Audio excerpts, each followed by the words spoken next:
काय आलं? हॅलो. हा सर भेटलात का तुम्ही त्यांना? नाही भेटलो मी तुमच्या स्टाफला. नको आहे मला तुमचं कार्ड. का हो सर, काय काय काय प्रॉब्लेम आला का तुम्हाला? अहो हे असलं कुठं असतं का?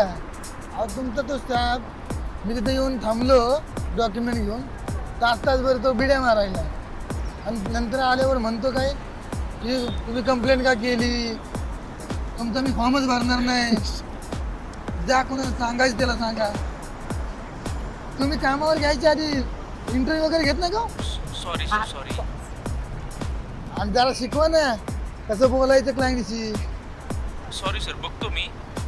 कुठून कुठून आणतं काय माहिती. दुसरं कोण पाठवू का तुमच्याकडे मी? नको आहे मला तुमचं कार्ड. तुम्ही ठेवा फोन, जाऊ द्या. नाही सर, काहीतरी गैरसमज होतो सर. असं नाही होऊ शकत अहो सर. असं होणार नाही म्हणजे मी खोटं बोलतोय का? नाही सर, गैरसमज होतो तुमचा काहीतरी. अहो तसंच बोलायचं तुम्हाला. ए, सॉरी सॉरी सर, सॉरी. नको आहे मला तुमचं कार्ड. तुम्ही ठेवा फोन, नाही सर, नाही होणार. ठेवा ठेवा. तो पीके आहे ना तिकडं पक्का हँग होणार आहे बघ. नुसतं हँग नाही होणार, त्याची आता हवा पण जाणार आहे, बुच पण बसणार आहे. ए पण बस आता.